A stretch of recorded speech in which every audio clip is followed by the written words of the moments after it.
Assalamualaikum warahmatullahi wabarakatuh. Bismillahirrahmanirrahim. Alhamdulillahirabbil alamin. Alhamdulillahilladzi sadaqana wa'dah wa awrasana al-ardha natabawwa'u minal jannati haitsu nasha' fa ni'ma ajrul 'amilin.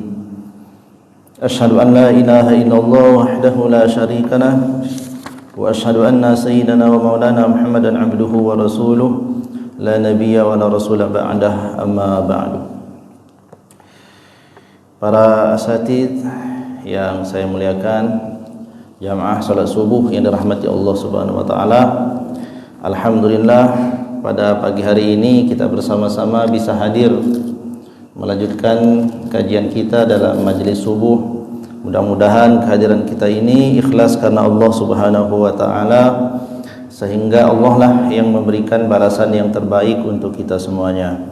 Salawat dan salam semoga senantiasa tercurahkan kepada baginda Nabi sallallahu alaihi wa alihi wa sahbihi wasallam yang telah membawa risalah Islamiyah sehingga kita semuanya termasuk bagian daripada umatnya. Mudah-mudahan kita semuanya mendapatkan syafaatnya di yaumil qiyamah. Amin ya rabbal alamin. Pagi hari ini kita lanjutkan kajian kita, yakni membaca kitab Nashaihul Ibad atau Syarah Al-Allamah Al-Fadhil Syekh Muhammad Nawawi Al-Jawi Al-Musamma Nashaihul Ibad, yakni syarah yang dikarang ditusun oleh Syekh Nawawi Al-Bantani dalam syarahan beliau terhadap kitab yang disusun oleh Al-Imam Ibnu Hajar Al-Asqalani di dalam kitab Nashaihul Ibad. Pada hari ini kita lanjutkan membaca sampai kita pada maqalah yang kedua. Bismillahirrahmanirrahim. Qala al-musannif rahimahullahu ta'ala, nafa'ana Allahu bihi wa bi'ulumihi fid dharain amin. Wal maqalatu tsaniyatu, bermula maqalah ats-tsaniyatu, yakni yang kedua.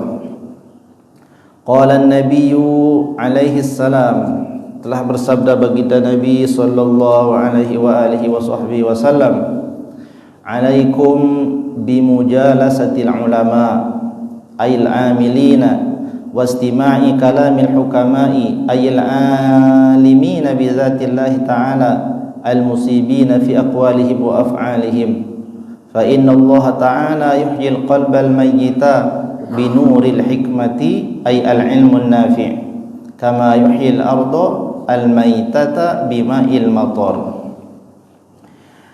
Bermula maqalah yang kedua, yakni di dalam urutan kedua dalam maqalah Nashaihul Ibad ini dikatakan ada dinukilkan sabda baginda Nabi sallallahu alaihi wa alihi wa sahbihi wasallam bahwa baginda Nabi telah bersabda, alaikum bimujalasatil ulama. Alaikum, semoga atas kamu, ini sifatnya anjuran, bimujalasatil ulama, senantiasa bermajlis dengan para ulama. Ay al-amilin, siapa yang dimaksud ulama? Ulama yang dimaksud adalah orang yang berilmu, yang ia amilina, orang yang mengamalkan ilmunya. Jadi tidak hanya ulama, orang yang mengetahui akan perkara ilmu agama, tetapi lebih daripada itu yang diperintahkan kepada kita bermajlis kepada ulama yang mengamalkan ilmunya. Wastima'i kalamil hukama, dan hendaklah kamu senantiasa istima', mendengarkan kalamil hukama, kalam-kalamnya hukama. Hukama ini maksudnya adalah ahli hikmah. Siapa yang dimaksud ahli hikmah? Ayil alimina bizatillahi ta'ala, yakni mereka dari kalangan para ulama yang mengetahui tentang zatnya Allah, maksudnya ahli tauhid. Al-musibina fi aqwalihim wa af'alihim, yang mereka itu musib, yakni orang-orang yang benar, fi aqwalihim wa af'alihim, di dalam perkataan dan di dalam perbuatan mereka.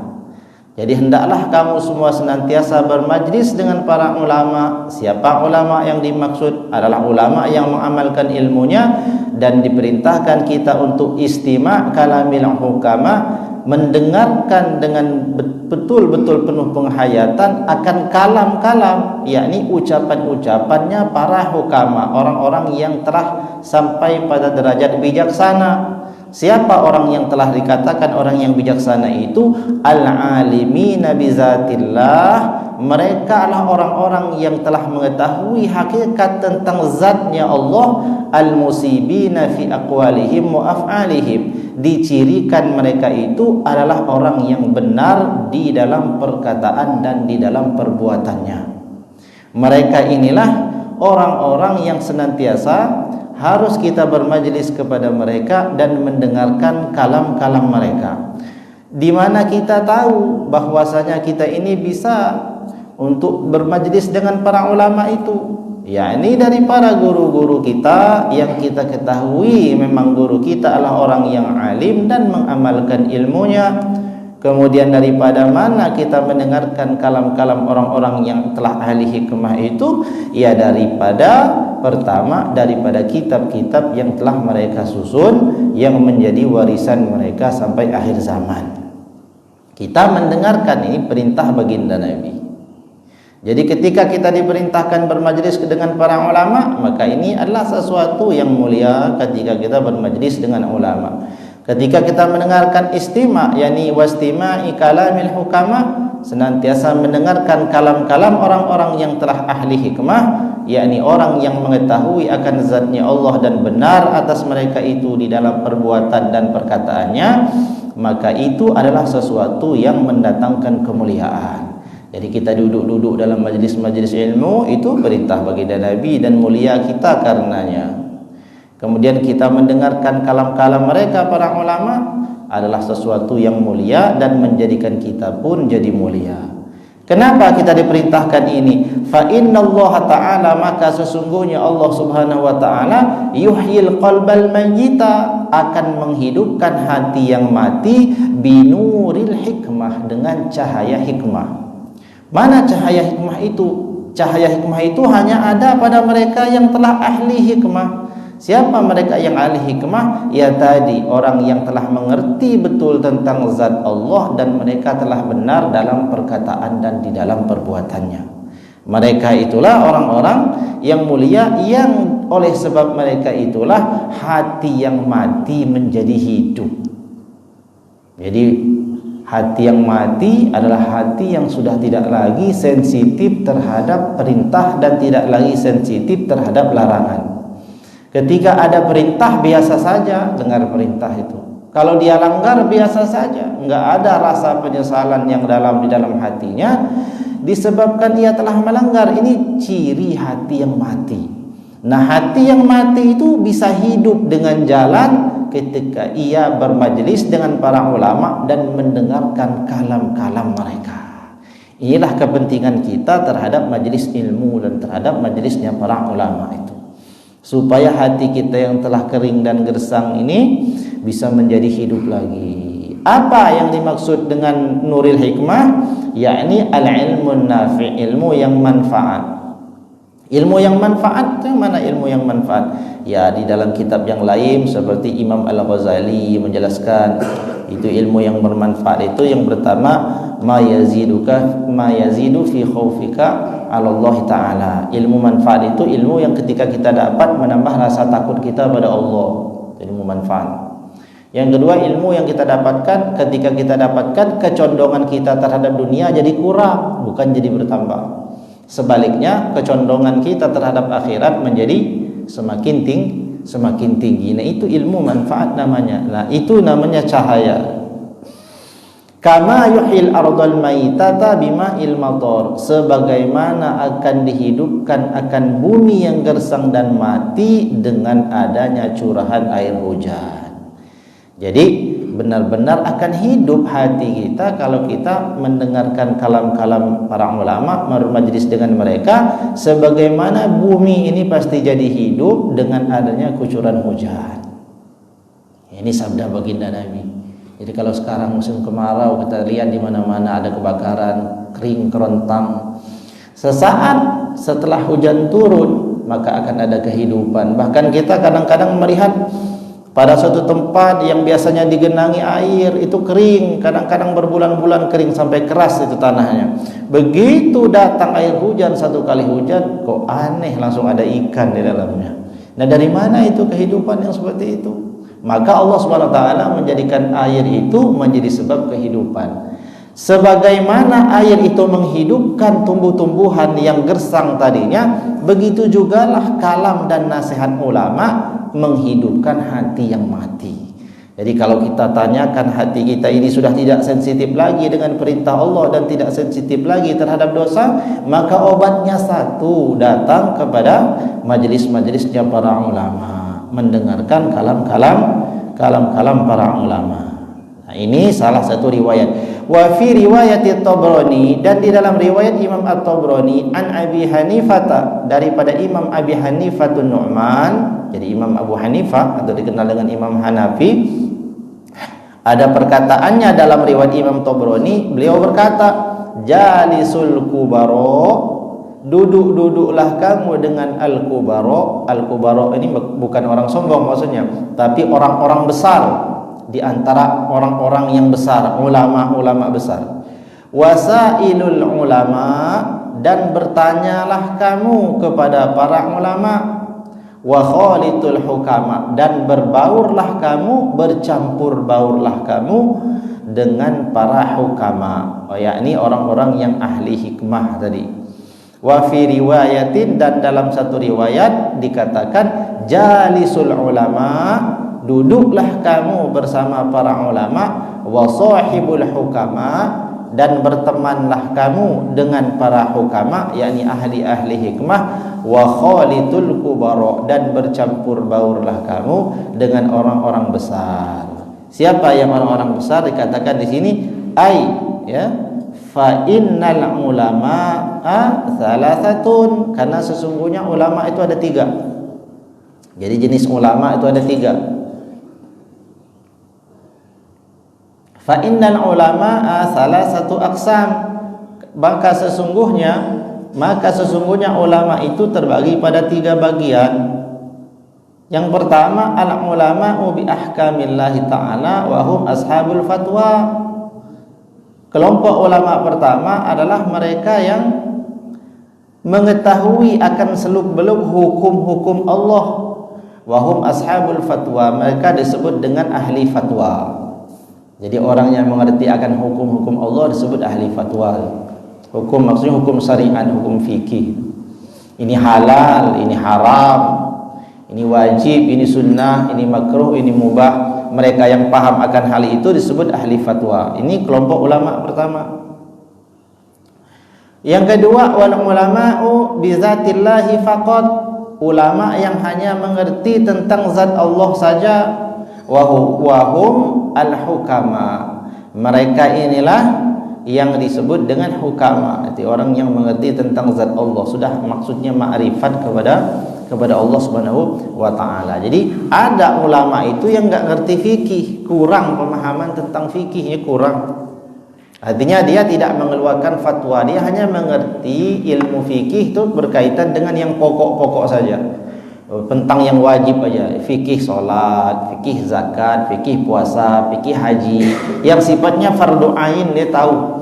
Tapi dalam hal ilmu tauhid dia betul-betul mendalam, sehingga dia dikatakan orang yang sudah kenal dengan zatnya Allah. Betul-betul dia menguasai akan ilmu yang berkaitan dengan tauhid. Jadi ilmu itu luar biasa. Ya mas kalian, begitu luas ilmu. Ada ilmu tauhid ini begitu dalam dan luas. Kemudian yang kedua ada ilmu fikih, ilmu syariat tentang tuntunan yang diterapkan pada sesuatu yang gerak dan kelihatan. Kalau memukul hukumnya haram, itu kelihatan. Makan kelihatan. Solat dalam bentuk gerakan-gerakannya itu dihukumi dengan fikih namanya. Tapi kalau tentang tauhid akidah enggak ada sama sekali kaitannya dengan gerak. Jadi tidak ada kaitan dengan gerak yang namanya tauhid, tapi tauhid itu kaitannya dengan i'tiqad. Maka dia disebut ilmu akidah dengan i'tiqad. Aqada yuqidu uqdatan wa aqidatan. Sifatnya simpul, ikatan yang ada dalam hati, yakni keyakinan. Contoh yang namanya tauhid itu, kita minum minum nih dihukumi dengan ilmu fikih yang terlihat ini. Kita minum, kenyanglah kita kenyang. Tapi yang mengenyangkan kita, nggak boleh kita berkeyakinan bahwa yang memberi kenyang kita minum ini. Jadi syariat menghukumi minum hukumnya apa? Kadang-kadang dia sunnah, kadang-kadang dia wajib minum itu. Kadang-kadang dia haram kalau yang kita minum sesuatu yang haram. Nah, ini dihukumi oleh fikih, namanya ilmu syariat. Tapi ilmu tauhid, di mana letak hukum itu? Terletak pada keyakinan. Siapa yang kita yakini memberi kita kenyang? Siapa yang kita yakini menghilangkan dahaga ketika kita haus? Maka itu namanya ilmu tauhid. Kalau kita meyakini minuman ini yang menghilangkan haus, atau makanan ini yang menghilangkan lapar, maka kita telah menjadikan makanan sebagai Tuhan. Di situ letak daripada ilmu akidah. Maka ketika kita minum, ya kita minum saja. Ini perintah Allah, kita minum. Bismillahirrahmanirrahim, kita minum. Tapi keyakinan di dalam hati yang menghilangkan haus sama sekali bukan minuman. Sebab ada kalanya minuman sudah tidak lagi bisa menghilangkan haus.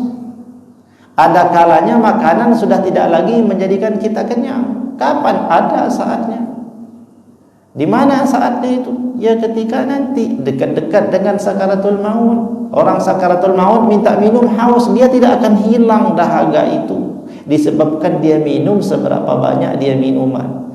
Oleh sebab itu, bukan minuman yang menghilangkan dahaga, bukan juga makanan yang menghilangkan kenyang. Nah, itu namanya ilmu. Jadi ilmu tauhid namanya. Nah, kelompok ulama pertama, kelompok ulama yang mengerti fikih, dia tahu tentang fikih, disebut ahli fatwa. Yang kedua, mengerti tentang zat Allah saja, tapi fikih tidak terlalu mendalam, disebut dengan hukama. Fa fi mudakhilatihim tahzibu lil akhlaqi li'annahum asyraqat qulubuhum bi ma'rifatillahi wa asyraqat asraruhum bi anwari jalalallahi wal Nah, sampai di sini.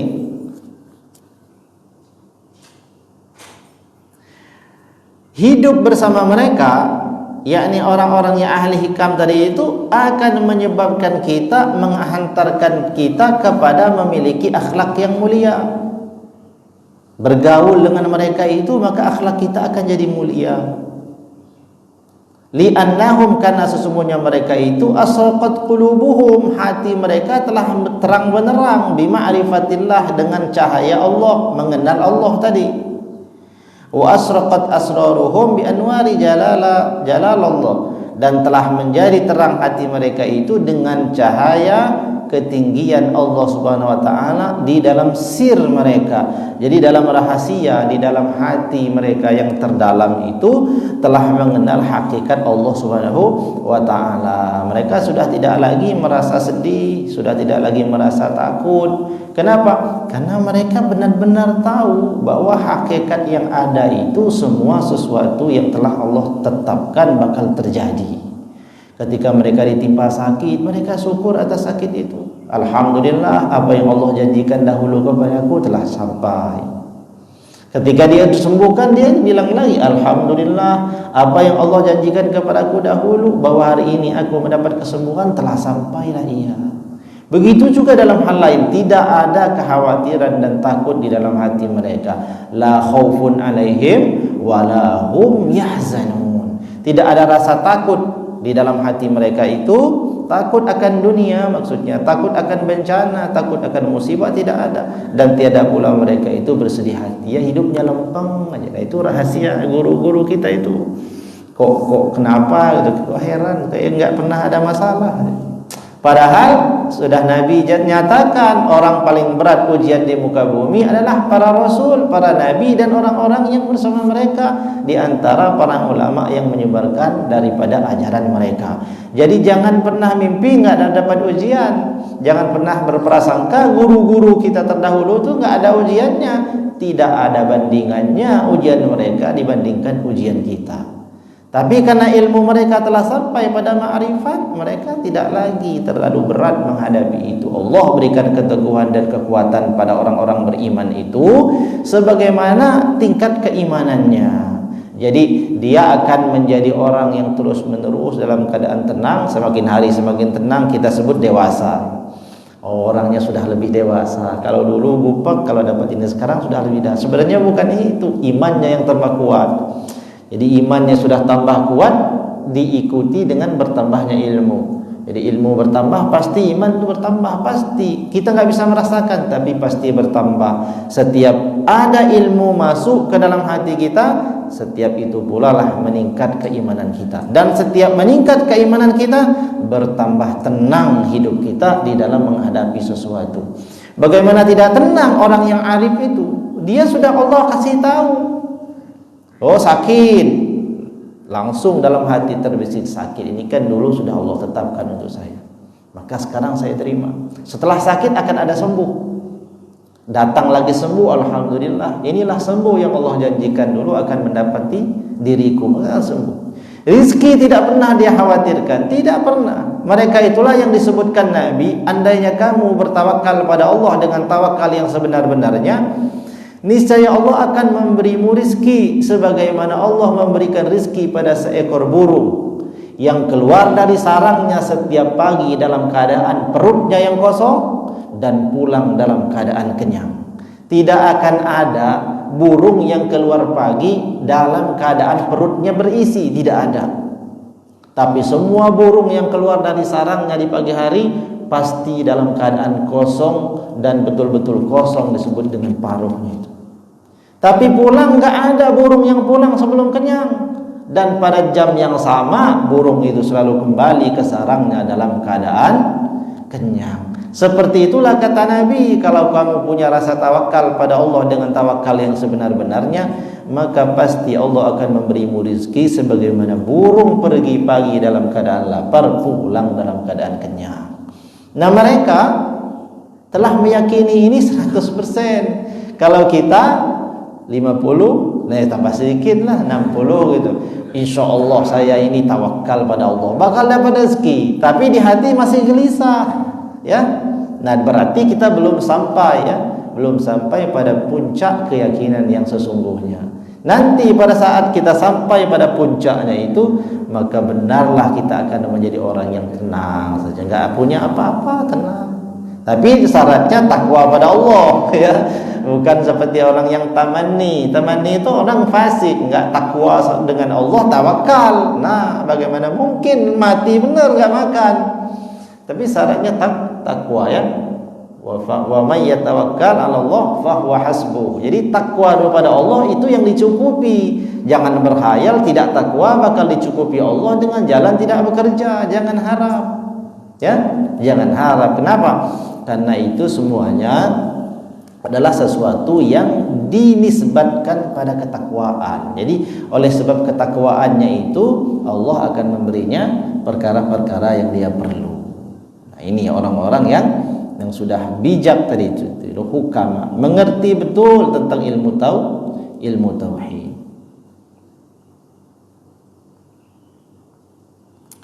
Wal ulama bil qismaini, dan bermula ulama yang memiliki dua sifat keilmuan itu, wahumul kubaro, mereka itulah orang-orang disebut dengan kubaro.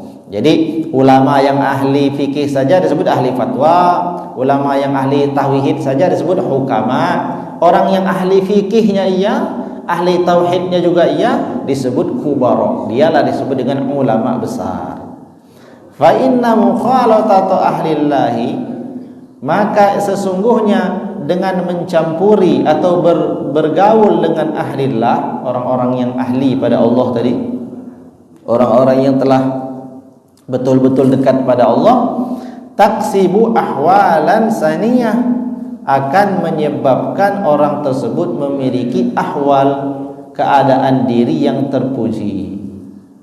Wan naf'u bil lahzi, dan bermula manfaat dengan perhatian, fauqan naf'i bil lafzi, kedudukannya di atas manfaat yang disebabkan oleh lafaz. Faman nafa'aka lahzuhu nafa'aka faman nafa'aka lahzuhu nafa'aka lafzuhu, Maka siapa orang yang bermanfaat bagimu keadaannya, perhatiannya terhadapmu, memberimu manfaat, maka akan bermanfaat pula bagimu ucapannya. Wa man la fala, tetapi bagi orang yang tidak bermanfaat bagimu perhatiannya, maka ucapannya pun tidak ada manfaat bagimu. Jadi maksudnya begini, orang itu manfaat yang kita dapatkan dari perhatiannya orang itu lebih besar dari manfaat yang kita dapatkan dari ucapannya. Maksudnya apa? Kalau kita memperhatikan seseorang, lalu kita dapat manfaat dengan memperhatikan orang itu.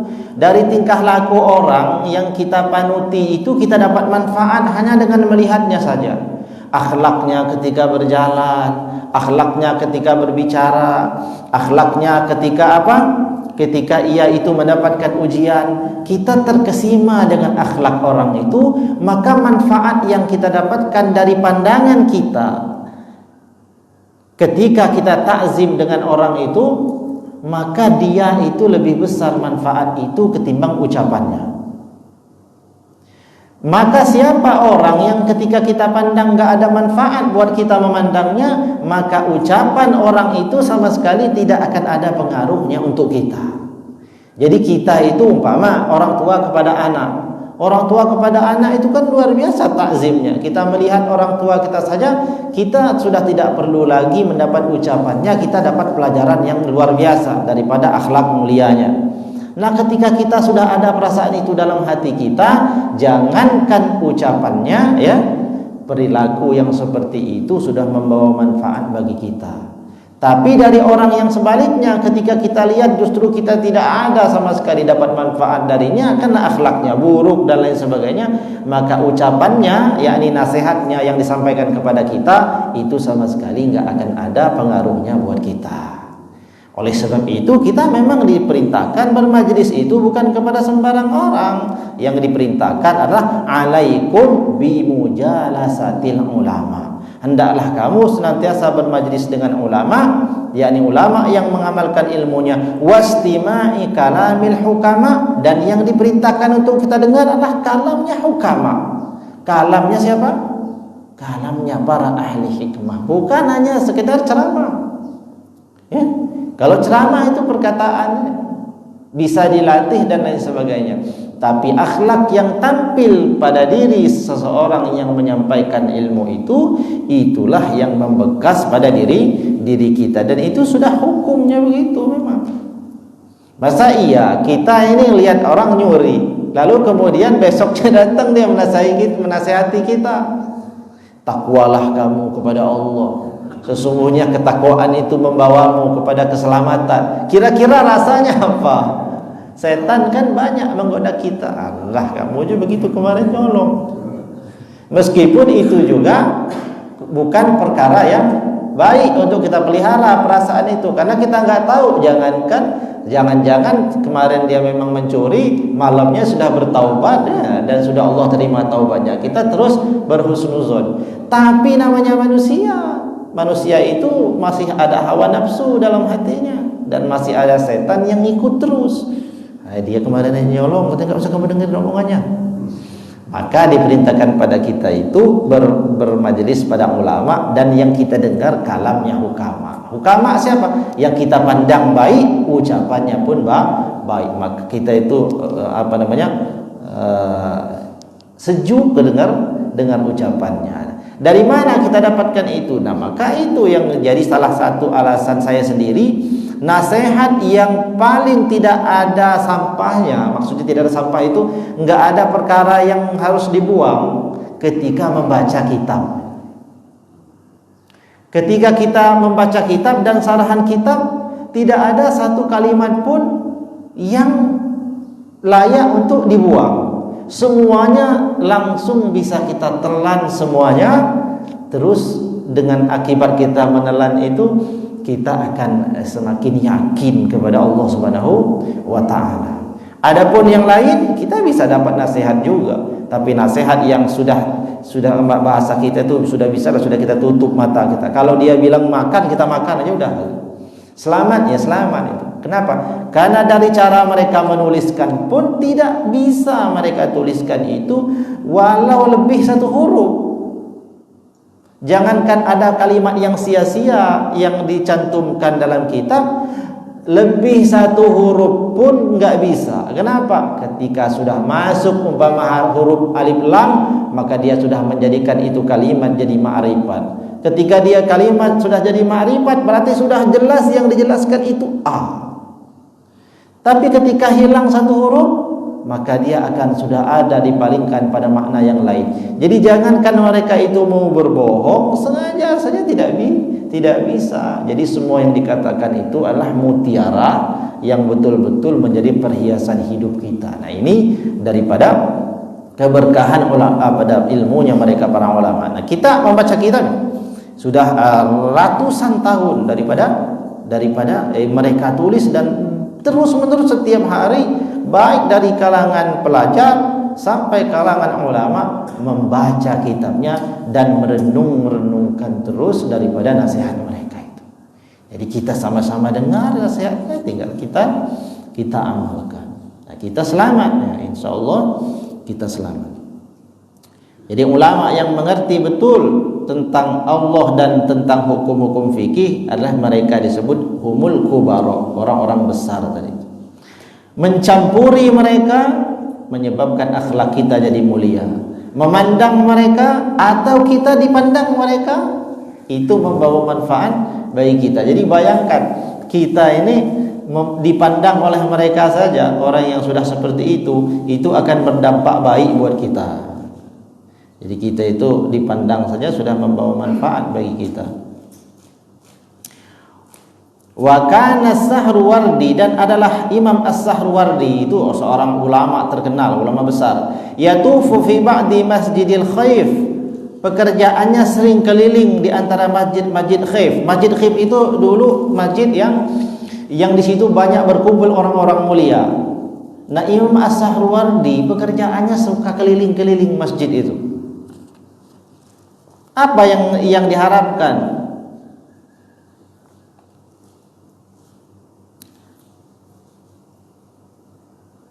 Yumna yatasofahu alwujuhu. Pekerjaannya itu nyari muka. Nyari muka itu bukan carbok, bukan, nyari muka. Nyari orang. Keliling masjid Khif nyari orang. Nyari mukanya orang, berharap supaya orang lihat dia. Cari. Nah, seorang ulama. Akhirnya orang lihat, orang tanya, faqila lahu, maka dikatakan padanya, faqila lahu fihi. Ditanya pada Imam Sahrawardi itu, ngapain itu? Kok seperti itu pekerjaannya, keliling-keliling di masjid. Di situ terkenal banyak ulama-ulama besar, para wali-wali Allah di situ berkumpul.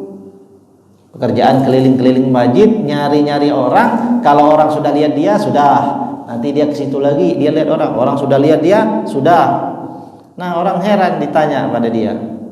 Dia jawab, faqala, maka berjawab daripada Imam Sahrawardi berkata, inna lillahi ibadan, ketahuilah sesungguhnya Allah itu memiliki hamba-hamba, idza nazaru ila syakhsin, bila hamba-hamba Allah itu melihat kepada seseorang, aksabuhu sa'adatan, akan menjadikan orang tersebut jadi bahagia. Fa ana atlubu zalika, maka aku mencari yang demikian itu. Qala Nabi sallallahu alaihi wa alihi wasallam, baginda Nabi sallallahu alaihi wasallam telah bersabda, sayati zamanun, akan datang satu zaman, ala ummati, atas umatku, yafirruna minal ulama'i wal fuqaha, yang umat manusia itu akan lari dari ulama dan dari para fuqaha. Jadi akan datang, kalau sifatnya khobariyah, ini sesuatu yang sifatnya nubuah, maknanya sesuatu yang pasti akan terjadi. Kapan itu wallahu alam, mudah-mudahan belum dekat-dekat ini, tapi pasti bakal terjadi. Dia Sahrawardi tadi nyari orang supaya dilihat orang. Nah, ditanya pada Imam Sahrawardi, kenapa saya ini mencari orang? Ketahuilah Allah itu punya hamba-hamba Allah yang soleh, yang bila mereka memandang pada seseorang akan menyebabkan seseorang itu mendapatkan kebahagiaan hati di dunia, tentu lagi di akhirat akan memberi dampak yang baik pada orang itu dipandang. Maka dikatakan oleh Nabi, sayati zamanun, akan datang satu masa ala ummati, yang menimpa umatku. Nah ini ummati kata Nabi, berarti umat Islam. Nabi itu berkata akan datang satu zaman menimpa umatku, yakni umat Islam, yafirruna minal ulama'i wal fuqaha'i. Yafirruna yakni mereka itu lari, minal ulama'i dari ulama-ulamanya, wal fuqaha'i dan dari para ahli-ahli fikihnya. Ulama mereka jauhi, bahkan lebih dari dijauhi mereka musuhi. Ada yang fuqaha, ahli-ahli fikih mereka jauhi. Alah, ngapain dekat-dekat orang ahli fikih, dikit-dikit enggak boleh, dikit-dikit enggak boleh. Haram. Orang muri ini riba. Susah pokoknya kalau dekat orang-orang ahli fikih itu. Semua susah. Padahal tidak, justru mereka itu menjadikan kita melaksanakan sesuatu itu supaya benar caranya. Fikih itu sangat luas, enggak ada fikih itu mencegah orang melakukan apapun, tidak. Orang mau melakukan transaksi, umpamanya transaksi keuangan, fikih tidak melarang, tapi fikih memberi jalan supaya yang kamu lakukan halal. Ya, seperti itu. Orang mau berkeluarga, fikih nggak pernah melarang orang berkeluarga, tapi fikih itu menunjukkan jalan supaya berkeluargamu ini benar. Itu fikih. Jadi fikih itu bukan penghalang sama sekali, tapi fikih menunjukkan jalan supaya pekerjaan itu benar. Itu fikih. Nggak ada yang dilarang fikih, nggak ada. Di dunia ini yang terlarang oleh fikih nggak ada. Yang betul fikih itu memberi jalan supaya yang kita lakukan ini bernilai ibadah. Itu fikih. Mau apa itu Pak? Macam-macam. Makan, ada fikihnya, ada fikih makan. Bagaimana caranya? Satu, yang kamu makan harus halal, kata fikih. Ya halal. Halal itu bagaimana? Fikih bilang lagi, halal itu satu, halal zatnya.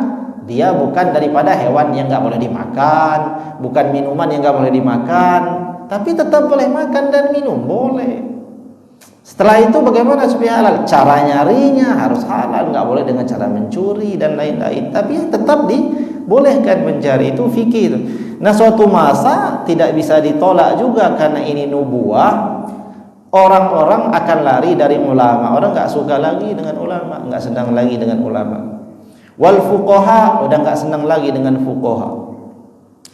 Kalau masa itu telah terjadi, fayabtalihumullahu bisalasi baliyatin, maka umat pada saat itu akan Allah kasih bala dengan 3 bala. Ulaha, bala yang pertama, yarfa'ullahul barakata min kasbihim. Bala yang pertama, yang paling ringan ini, Allah akan mencabut keberkahan di dalam usaha mereka. Semua usahanya nggak berkah. Yang berkebun sudah nggak ada keberkahan dalam berkebun. Yang menanam padi sudah tidak ada lagi keberkahan dalam tanaman padi. Yang berdagang nggak ada keberkahan dalam berdagang. Yang bekerja menjadi pegawai tidak lagi keberkahan dalam pekerjaannya menjadi pegawai. Karyawan dan lain sebagainya. Kasbuhum, usaha mereka dalam mencari maisha sudah nggak ada lagi keberkahannya. Kenapa? Sudah jauh dari ulama, berarti pasti banyak pelanggaran. Kenapa? Nggak ada lagi yang membimbing. Itu bala pertama itu. Ini bala paling ringan ini. Nggak ada berkah dalam usaha. Wasaniyatu, bala yang kedua adalah yusallitullah ta'ala anhu.